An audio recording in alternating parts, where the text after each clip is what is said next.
नमस्कार, मैं हूं संदीप चौधरी। आज सीधा सवाल में मैं बात करने वाला हूं कलम, कट्टा और कैश की, काम की और दाम की, साथ ही साथ रेवड़ी की, रोजगार की और बिहार की सरकार की। अब आप कहेंगे ये क्या क्विज कॉन्टेस्ट क्यों कर रहे हो, ये पहेलियां क्यों बुझा रहे हो संदीप चौधरी? मैं पहेलियां नहीं बुझा रहा हूं। दरअसल जो राजनीतिक शतरंज या चौसर, जो भी शब्द आप इस्तेमाल कर लीजिए, बिहार में सज रही है, उसमें किस तरह से मोहरों की तरह मुद्दों को खिलाया जा रहा है या उनसे खेला जा रहा है, आज पूरी पोल पट्टी आपके सामने मैं खोलने वाला हूं। बिहार में काम यानी कि रोजगार, नौकरी, युवाओं को कौन कितना लुभाएगा, अब उसकी लड़ाई शुरू हो गई है। उसमें एक तरफ काम, दूसरी तरफ दाम, यानी कि रोजगार के सब्ज बाग भी दिखाए जा रहे हैं और दूसरी तरफ रेवड़ियों के जरिए बहलाया और फुसलाया भी जा रहा है। और यह सब चुनाव से पहले, ठीक पहले याद आता है। अब 1,000 रुपए दिए जा रहे हैं जो ग्रेजुएट हैं। नौकरी की बात नहीं, या मैं कहूं नौकरी की भी बात हो रही है कि 12 लाख नौकरी दे दी, अगले 5 साल में हम 1 करोड़ रोजगार दे देंगे। 15 साल में 8 लाख नौकरियां दे पाए, 5 साल में 1 करोड़ रोजगार दे दिए जाएंगे, नौकरियां दे दी जाएंगी। साथ में जीविका दीदी 10,000 रुपए दे दिए जाएंगे। और वो 10,000 तो छोटी रकम है जो मीडिया आपको पूरी तरह से बता नहीं रहा। दावा तो यह किया गया था कि 94 लाख महिलाओं को, 94 लाख परिवार, उनमें से एक महिला को 2 लाख रुपए दिए जाएंगे। 1 करोड़ महिलाओं को 2 लाख रुपए दिए तो बड़ा साधारण सा, आसान सा गणित होता है। 2 लाख करोड़ रुपए का प्रावधान करना। बस छोटा सा कर्ज है बिहार पर, 3 करोड़ 61 लाख का कर्ज है, और यहां कह रहे हैं हम महिलाओं को दे देंगे और 20,000 करोड़ उससे ऊपर, 2.25 लाख करोड़ रुपए बस यूं ही बांट दिए जाएंगे। या बांटे अभी जाने का दांव खेला जाएगा, वादा किया जाएगा और चुनाव के बाद काट छांट होने लगेगी।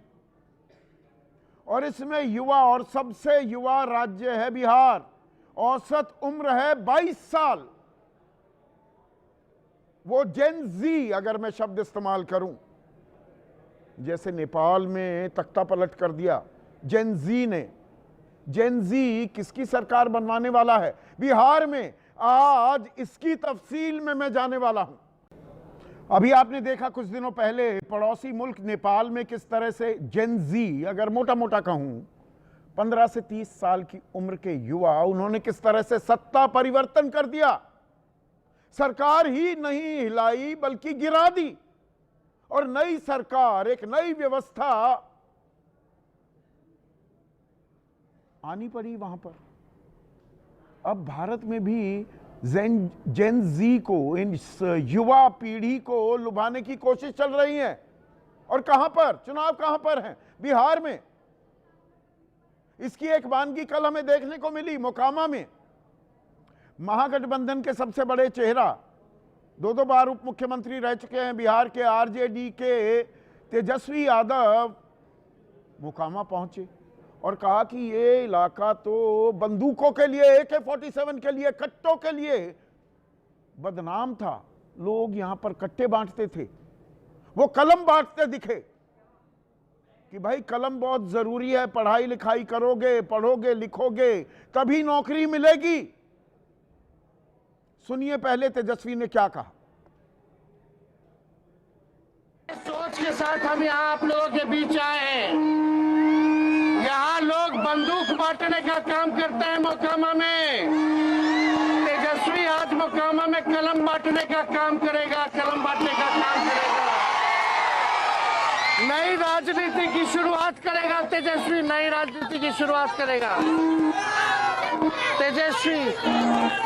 आप लोगों के बीच आए नई राजनीति की शुरुआत करने, और जब सरकार बनेगा तो हर किसी को जिसके पास डिग्री होगा उसको तेजस्वी नौकरी देगा, नौकरी देगा।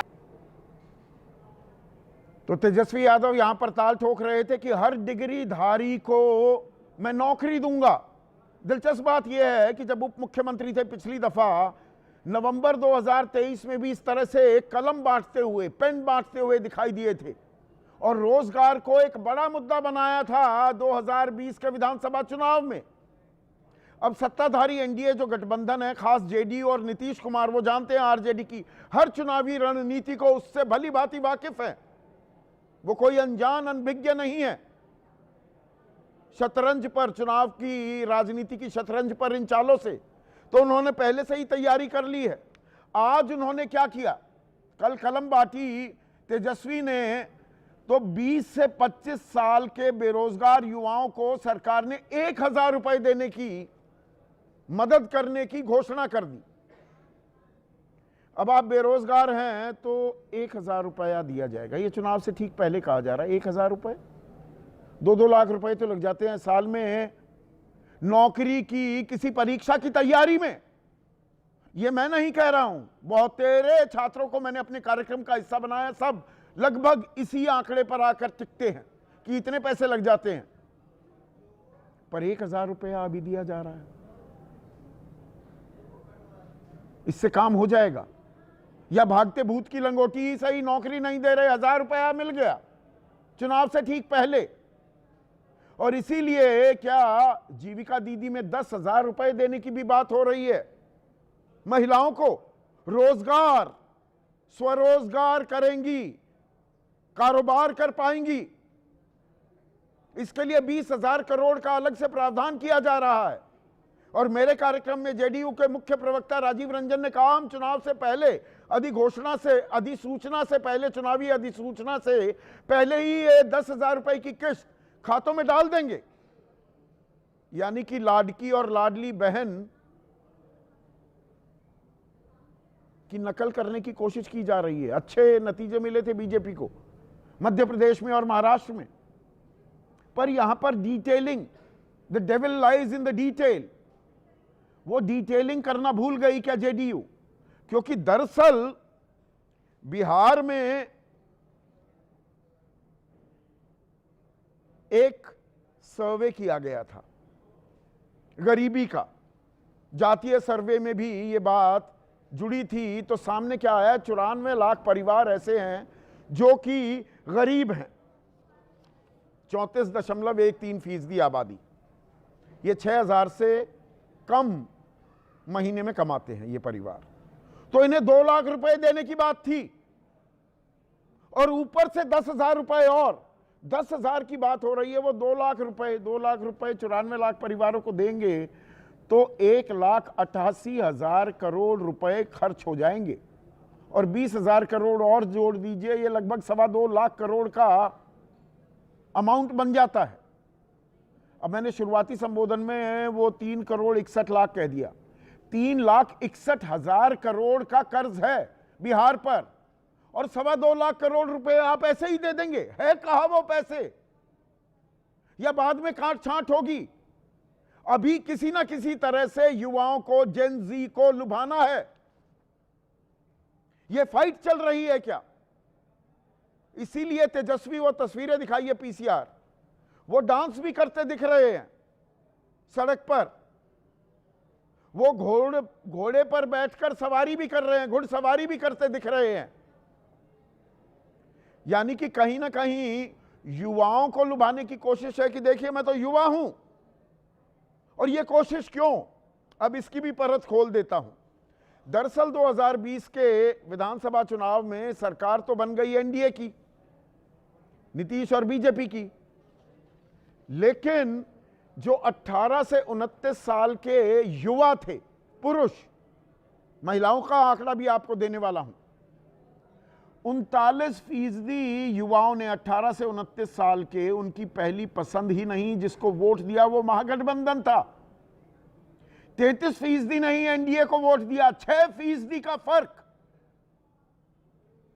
ये बड़ा अंतर हो जाता है। मतलब इनमें कोई जंगल राज की गूंज या वो लालू राज इन्होंने देखा ही नहीं, तो इन्हें पता ही नहीं। और जो 29 साल का है वो दरअसल अब हो चुका है 34 साल का, और नीचे जो 14 साल का था वो भी 18 साल का हो चुका है, 13 साल का जो था वो 18 साल का हो चुका है। तो कहीं आंकड़ा बढ़ ना जाए। हालांकि महिलाओं में जो महागठबंधन था वो 4% पीछे रहा। महिलाओं में, लड़कियों में ट्रैक्शन नीतीश कुमार की भी ज्यादा है और साथ में प्रधानमंत्री मोदी वो जुड़ जाते हैं। पर लड़ाई जेन जी की आ गई है क्या? और इसमें जो ये रोजगार का मुद्दा है, 26.4% पिछले साल की आखिरी तिमाही अक्टूबर से दिसंबर 2024, 26.4% बिहार का युवा 15 से 29 साल वाला वो बेरोजगार था। अब सरकार कह रही है अगस्त तक हमने 12 लाख नौकरियां दे दी हैं, पिछले 5 सालों में 38 लाख रोजगार और सृजित किए। उनकी तफसील नहीं देते, ये अलग बात है। तो क्या रोजगार के सब्ज बाग से ही काम चल जाएगा? कलम बांटने से काम चल जाएगा? या दरअसल रेवड़ियां बांट दी जाएं, पैसा दे दिया जाए तो बात ही खत्म हो जाती है? इसी पर आज मैं चर्चा करने वाला हूं। ऐसे में आज का सीधा सवाल, मैंने कलम का जिक्र किया, कट्टे का और कैश का। कलम, कट्टा, कैश, जेन जी पर क्लैश, झगड़ा इसी बात को लेकर है क्या? और बिहार चुनाव की घड़ी, रोजगार बनाम रेवड़ी, कौन पड़ेगा भारी? किसकी निकल पड़ेगी सवारी?